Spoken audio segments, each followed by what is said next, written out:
为什么说我认为田径是奥运的第一运动？你觉得奥运会的第一运动是什么？是足球，还是篮球，还是代表着人类最原始欲望的田径呢？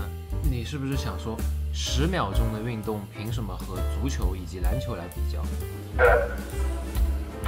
？Toyota Men's 200 is underway. And you see him going past the world champion. He has been running storming turns. He's run another one. He has the lead.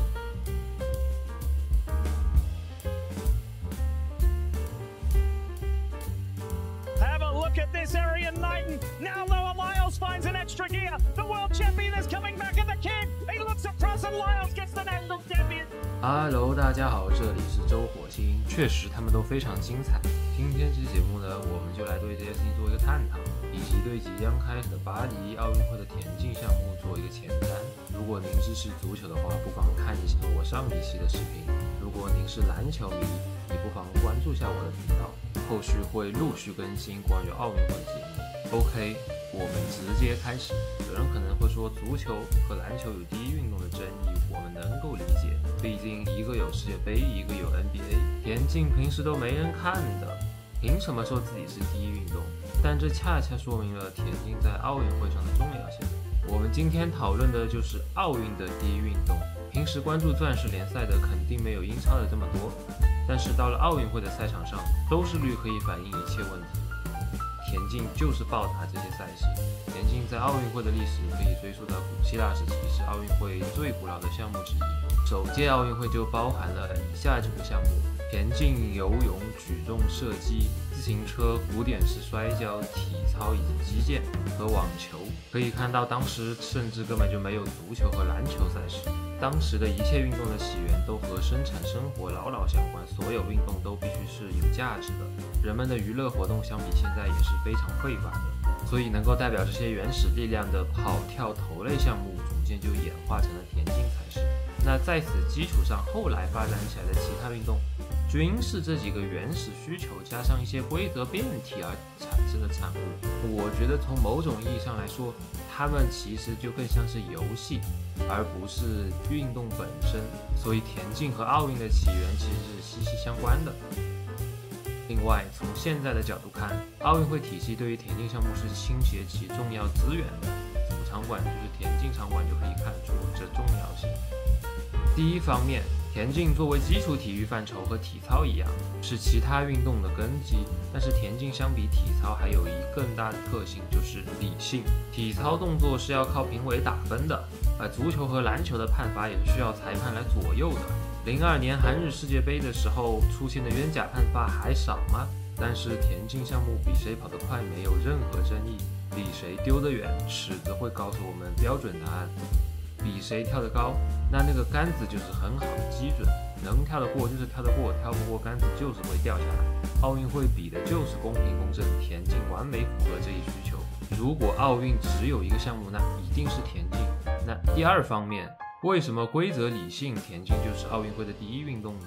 不妨拿拳击赛事来举例。奥运拳击和职业拳击有着诸多的不同。第一，回合数少。奥运拳击只有3个回合，而职业拳击有12个回合，这就好比是100米跟1000米比赛的区别。但是我想说，其实没有谁比谁更容易，而是说这2种赛事回合数导致的比赛节奏不同，比赛策略不同，比赛习惯不同。举个例子，跑100米的运动员，他不能拿跑100米的状态去跑1000米的，反之也是一样的。所以说，这2个比赛本质上来说，可能可以说是2个项目。那第二呢，就是对手不同，如何理解对手不同。职业拳击赛事，你的下一个对手甚至都是提前很久知道的，你可以针对他做很多的战术规划以及赛前准备。而且职业比赛的比赛密度低，所以说你的准备时间可以非常的长，你可以非常了解你的对手。而奥运项目则不一样。为了获得奥运的入场资格，你通常需要去争取你的积分，而这些积分往往就是在一场一场你没有准备好、突如其来的赛事里边获得的。所以从某种意义上来说，奥运选手可能比职业选手1年还要更加累、更加辛苦。第3点呢，奥运拳击是不鼓励 KO 的。在奥运拳击的赛场上，你重拳 KO 对手，获得也就只是1个积分。而在职业拳击赛场上，你重拳 KO 对手，获得的就是一个大回合的胜利了。那其实 UP 主呢在这里也只是举一个例子，这样的情况在奥运会还有太多。职业赛事和奥运赛事的规则有不同的地方，只是我们可能平时不关注，感受不到这一区别。我来举个年轻人可能都知道的例子吧。22年杭州亚运会上，王者荣耀不是进入了亚运会吗？人头都改成击溃得分了，4杀直接变成大4喜了，好家伙，这还算好的。那隔壁和平精英就更加抽象，好比说直接重新做了一个游戏了。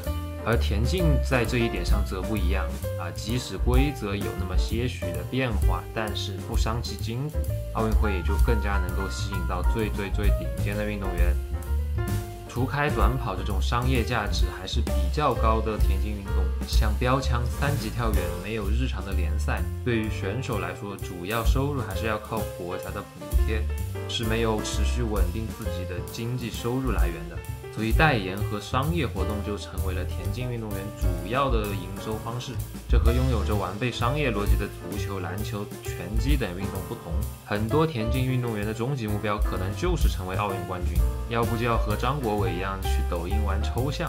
话说回来，在成年人的世界里，本质上还是利益和经济的纠葛。对于这些自成商业体系的运动来说，英超的商业价值、NBA 的火爆，再加上很多国家其实并没有的国家荣誉感和集体精神，所有顶尖运动员都是为了个人而战，为了自己的利益而战。这些项目对于他们来说，规则又不同，也就没有很高的参赛价值了。所以足球不如世界杯，篮球没有 NBA 精彩，职业拳王就更加不愿意在他们的休赛期来奥运会打一个规则也不一样的比赛了。奥运会作为一个为期1个月左右的短周期赛事，奥运会看的是一个氛围，普及的是一种体育文化，全民体育的愿景，所以话题讨论度以及观赛门槛的重要性就不言而喻了。我问过身边很多不看球的朋友，光是一个足球越位、篮球进攻时间的规则就已经让他们摸不着头脑了。但是田径则不一样，他们的观赛目的完美的符合了人们的需求，也完美的契合了奥林匹克精神。奥运期间，可能你平时不关注运动的家人，也会在茶余饭后和你讨论今天国人运动员的表现，但他肯定不会说昨天篮球比赛某某获得了30分，足球比赛0比0，非常的沉闷，没有意思。那综合以上所说，我觉得田径作为奥运的第一大项，应该是没有什么特别大的问题。不过以上还是仅代表我个人观点，如果你有不同意见，欢迎和我讨论。但如果你不接受我的观点，但又却想强加给我你的观点，那不好意思，还是你对。再来看本次巴黎奥运会，田径项目都有哪些看点？中国田径代表队在东京奥运会上已经取得了比较不错的一个历史性突破，获得了2金2银以及1块铜牌的成绩。虽然和美国一些田径强国相比还是有比较大的差距，但也是迈出了坚实的一步。朱炳添更是跑出了黄种人从来没有想过的9秒83的程度。中国男子4乘100接力队也历史性的拿到了铜牌。本届奥运会，我国众多名将也已经取得了奥运资格。朱炳添的前队友谢震业，短跑名将能否再次扛起中国短跑队的大旗，突破10秒大关，让我们拭目以待。女子跨栏双星林雨薇和吴艳妮，不管是实力还是颜值，这2位在网络上都有着非常高的知名度，都是中国对外新的田径名片。还有曾经有过惊人一跳翻盘的王嘉男，期待王嘉男隐形的翅膀再次在巴黎上空绽放。还有女子投掷类项目的唯一大姐大巩立姣，以及一众马拉松竞走项目的运动员，世界级顶级选手的表现同样值得我们期待。这其中最有代表性的就是黑豹莱尔斯了。作为博尔特之后的下一道闪电，能否夺得奥运冠军100米飞人？顺便说一句，美国短跑队是真让人羡慕啊！你看这2年，牙买加跟美国的差距越来越大。跨性别运动员尼基希尔茨也是一大看点。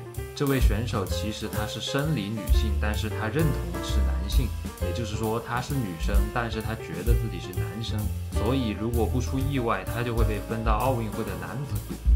但是她没有做过变性手术，所以从身体机能上她仍然是一个女性。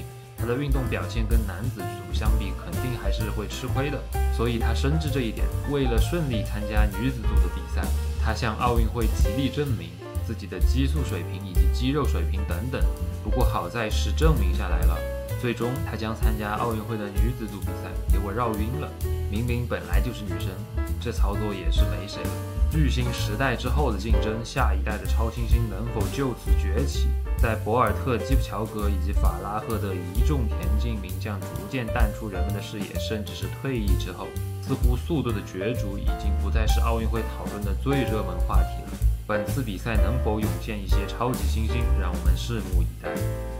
巴黎奥运会的田径项目将在8月1日开赛，首个比赛日只进行男女20公里竞走的角逐，8月11日则是最后一个田径项目比赛日，将会决出女子马拉松的金牌。最后再次感谢大家对我的喜爱，首次出镜拍摄有点紧张，主正在全力更新后面的内容。应评论区小伙伴的要求，我们下一期就做游泳，不知道水质理问题怎么样了。好的，如果你觉得我讲的还不错的话，还请多多投币1键3连 ，UP 主在这里感谢大家了。期待后续更多的奥运视频以及节目介绍，可以关注一下我，我是周火星，我们下期再见。